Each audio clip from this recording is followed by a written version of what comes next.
Aku sebenarnya sudah lama ingin menulis kisah ini. Namun disebabkan hari-hari sebelum ini, syaitan masih berkeliaran. Maka aku tunggu mulai saat bulan Ramadan bermula. Barulah aku mendapatkan keberanian menceritakan kisah ini kepada Anda semua. Kejadian ini baru saja berlaku pada diri aku. Ada satu cerita seram bertajuk Minyak Dagu yang aku tulis beberapa hari lepas. Merupakan saat bermulanya gangguan-gangguan secara kecil-kecilan terhadap diri aku. Namun, semakin hari gangguan-gangguan ini seakan-akan semakin menjadi-jadi. Sehingga sampai satu tahap di mana aku perlu mendapatkan bantuan daripada ustaz. Sememangnya aku suka menulis kisah-kisah seram apabila malam mulai menjelma. Orang kata, aku nak dapatkan feel lah kononnya. Memang kebanyakan idea dan ilham akan timbul apabila saat-saat kawasan di sekeliling rumahku mulai sunyi.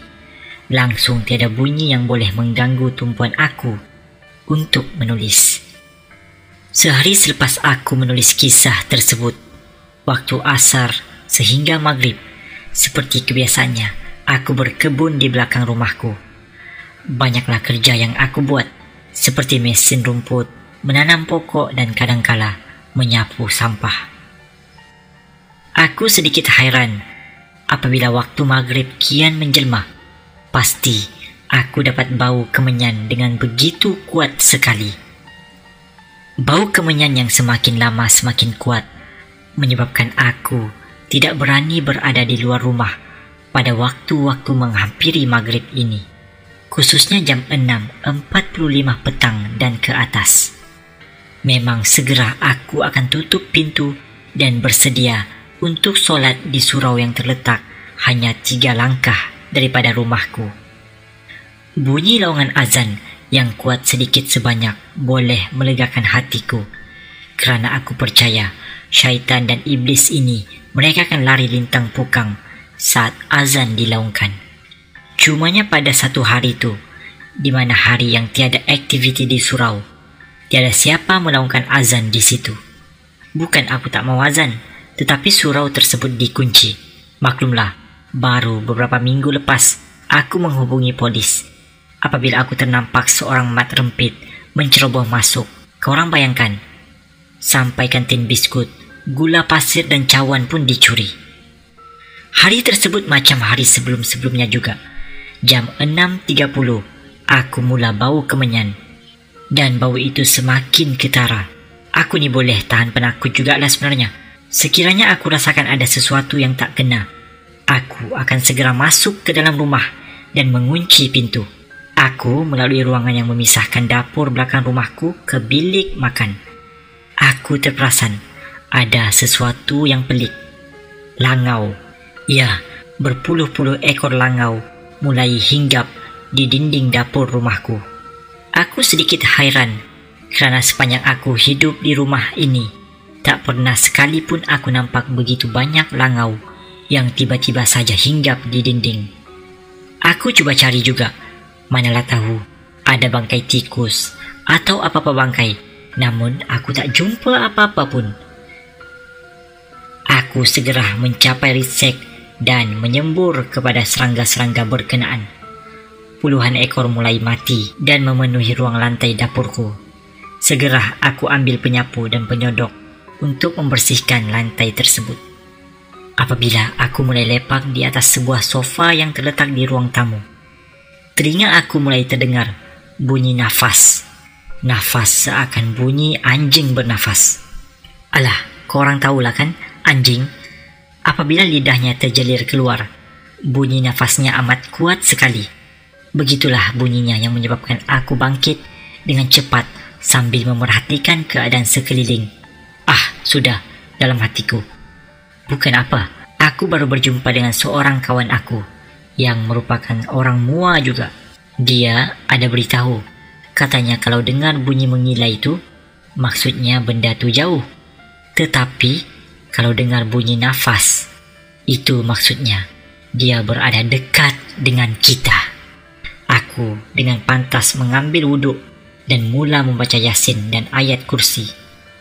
Sampai ke malam, aku masih lagi memikirkan apakah gerangannya bunyi nafas itu. Tapi aku mula nak sedapkan hati. Aku rasa mungkin itu angin yang mengalir daripada kipas meja yang betul-betul menghala ke mukaku. Aku menekan alat kawalan, membuka televisyen. Bukan apa, kalau ada bunyi-bunyi yang datang daripada televisyen ni, tak adalah aku nak cuak sangat. Sampai ke jam 9.45 malam, perut aku terasa lapar. Memang begini biasanya. Sebelum tidur, ada saja yang hendak dimakan. Aku ke dapur semula.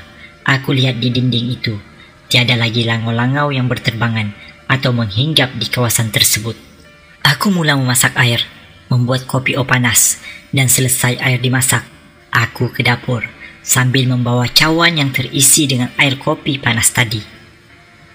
Aku mula menghidupkan api gas.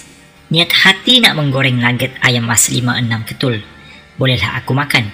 Ya, aku tahu, aku agak hipokrit.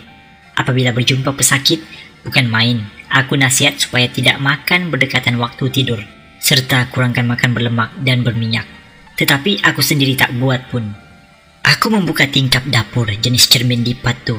Bukan apa, aku nakkan udara mengalir saat gas api tu semua terpasang. Berketul-ketul nugget aku goreng. Tetapi aku dikejutkan dengan bunyi cakaran di balik tingkap. Otak aku mulai proses. Mungkin kucing yang mencakar tingkap tu dan cuba memanjat daripada luar. Aku membuka tingkap belah atas dan tiba-tiba terjengul kepala seekor anjing di situ, berwarna coklat. Aku yang masih terkejut kerana tingkap tersebut amat tinggi. Mana mungkin anjing boleh menjengulkan kepalanya di situ. Aku terus ambil cawan berisi air kopi panas tadi. Segera aku simbah pada mukanya. Tindakan aku itu lebih pada tindakan refleks. Terus dia berlari menjauhi tingkap tersebut sambil melolong-lolong, bunyinya macam anjing kena hambat. Aku memberanikan diri membuka pintu dapur yang menghala ke belakang rumahku.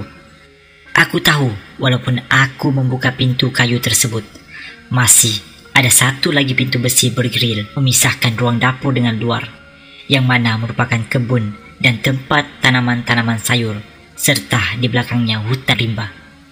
Aku jengah sambil betul-betul mengamati persekitaran. Mata aku meliar mencari di mana anjing tadi berlari. Tiba-tiba aku ternampak satu bayangan.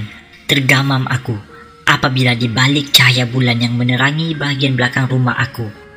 Memang aku nampak dengan mata aku sendiri. Yang berlari itu adalah orang, tetapi kepalanya anjing. Demi Allah, itulah yang aku nampak. Masalahnya, apabila dia lihat aku buka pintu, dia mula berlari semula ke arah aku.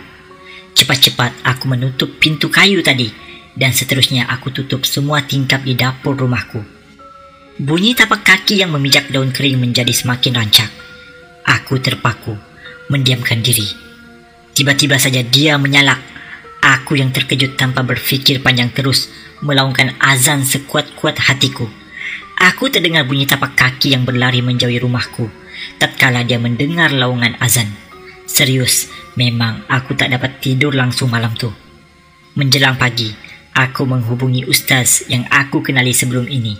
Aku menceritakan kepadanya apa yang berlaku pada diri aku, serta penampakan manusia berkepala anjing itu. Ustaz aku terus berkata, "Kalau awak nak tahu, inilah namanya manusia berkepala anjing. Dulu heboh bila orang nampak kelibat dia di bawah jambatan Muar. Dan memang ada musim dia, sebab baru 2 hari lepas saya dapat panggilan yang sama, serupa macam kes awak," katanya. "Kenapa boleh jadi macam tu, Ustaz?" Aku mulai bertanya atas dasar ingin tahu. Ni sebab orang kata kalau ada pengamal ilmu sihir ni, dia tak jadi, maka berubahlah bentuk dia jadi macam tu, jawabnya. Memang secara arfiahnya, dia akan jadi macam anjing betul, memburu dan selongkar tong sampah, dan bau-bau makanan yang kuat memang dia datang, sambungnya. Tapi apa kaitan dia dengan langau tu, Ustaz? Aku cuba bertanya, kerana manalah tahu ada perkaitan antara langau dengan benda yang baru aku nampak malam tadi. Tiada apa-apa kaitan, saya rasa. Sebab langau tu tiba-tiba mengerumun dinding dapur rumah awak tu. Mungkin kerana dia terbau sesuatu, katanya. Aku mengangguk saja menerima jawapannya. Sebab aku tahu Ustaz ni sangat sibuk orangnya. Dah tentu dia tak boleh lama berada di rumahku, kerana aku sendiri pun dah tahu tiada langsung bau bangkai maupun apa-apa yang menyebabkan langau tersebut tiba-tiba datang. Tapi aku takut soalan-soalan sebegini membuatkan Ustaz jengkel terhadapku. Ibarat macam aku masih tak berpuas hati pula dengan jawapan yang diberikan. Soalan last ni Ustaz, macam mana saya nak pastikan makhluk tu tak datang lagi? Aku bertanya. Macam ni sebenarnya, dia bersifat dan berperlakuan seperti anjing, yang mana suka akan tempat sampah, baki-baki makanan basi, tulang temulang dan lain-lain. Saya rasa lepas ni kalau ada sisa-sisa makanan, jangan buang di tempat sampah untuk membakar. Sebaliknya buang di tong sampah di hadapan rumah awak tu. Tong sampah tu tertutup, jawabnya sebelum menyambung. Andai kata kalau dia datang lagi, lakukan perkara yang awak lakukan malam tadi, azan dan baca ayat kursi. Makhluk ni memang sensitif dengan ayat-ayat sedemikian. Pedih dan panas rasa badannya bila terdengar. Aku kali ini benar-benar faham. Memang kawasan di belakang rumahku ini ada hutan, dan terletak jauh ke belakang ada kawasan pembakaran sampah. Walaupun kebiasaan, aku membuang sampah di hadapan rumah di dalam tong sampah yang telah disediakan oleh majlis perbandaran. Namun, kadangkala aku masih juga membuang sampah di situ. Agaknya, makhluk tersebut berkenan dan suka sungguh akan tempat sampah. Maklumlah, ada banyak sisa makanan dan tulang temulang yang hanya diletakkan di dalam plastik saja. Saat itu juga aku tersedar, walaupun memang diketahui kawasan belakang rumahku ini ada babi hutan yang sering berkeliaran, dan kadangkala waktu malam jam 4 ke 5 pagi memang terdengar bunyi tapak kaki dan bunyi haiwan yang aku sangkakan cuma babi hutan saja. Rupa-rupanya hantu berkepala anjing pun turut sama berkeliaran di sekitar rumahku. Itu saja kisah daripada aku. Wallahu alam. Sekian.